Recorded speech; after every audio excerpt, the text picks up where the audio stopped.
డప్పు దరువులు, డాన్సులు, పూజలు, షెట్లు పెట్టుడు ఇవన్నీ దేనికి అనుకుంటున్నారు? మన పాత ముఖ్యమంత్రి కేసీఆర్ సారు పుట్టినరోజు కదా. సంబురాల ముచ్చట్లు. రాష్ట్రం అంతటా కారు పాటోళ్ళు మస్తు జోషుతోని సంబరాలు చేసుకున్నారు. ప్రతిపక్ష పోళ్ళు ఇట్లా సంబరాలు చేసుకుంటా అంటే సర్కారు వాళ్ళు ఊకుంటుందా? గిచ్చి కయం పెట్టుకోవాలి కదా, లేకుంటే వాళ్ళకు మనసున పట్టదాయే.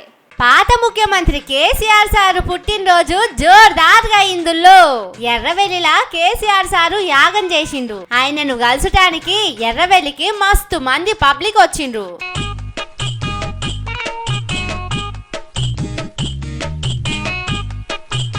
ఇటు తెలంగాణ భవన్ లో కూడా ధూమ్ ధామ్ గా బర్త్డే చేసిండ్రు. కేసీఆర్ సారుది 71వ బర్త్డే కాబట్టి 71 కిలోల కేక్ కోసిండ్రు. కేటీఆర్, హరీష్ రావు సార్లు, కారు పార్టీ లీడర్లు అందరూ వచ్చిండ్రు.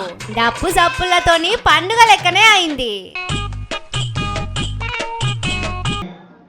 కేసీఆర్ గారి కడుపున పుట్టిన బిడ్డగా నిజంగా నా పూర్వజన్మ సుకృతం, నా అదృష్టం. ఎందుకు ఇవాళ తెలంగాణ ప్రజలు ఏ పల్లెల్లో పోయినా ఎక్కడ పోయినా ఏమంటున్నారు?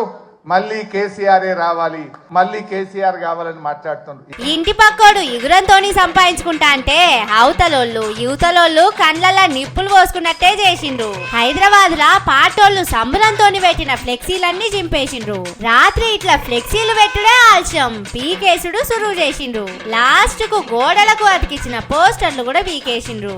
ఇదేం కండమంటతనం అని కారు పాటోళ్ళు మస్తు గరమైతున్నారు. అప్పట్లా రేవంతన్ సారోళ్ళు అన్న తిరుపతి రెడ్డి పుట్టినరోజు అయితే హైదరాబాద్ అంతటా జోరుగా పెద్ద పెద్ద ఫ్లెక్సీలు పెట్టిండ్రు. ఆయన ఎమ్మెల్యే కాదాయే, సర్పంచ్ కూడా కాదాయే. కానీ పాత ముఖ్యమంత్రి కేసీఆర్ సార్ పుట్టినరోజు నాడు ఫ్లెక్సీలు పెడితే ఇట్లా తీసేస్తున్నారంటే సర్కారోళ్ళ తరీఖా ఎట్లున్నదో చూడుండని పబ్లిక్ అంటున్నారు.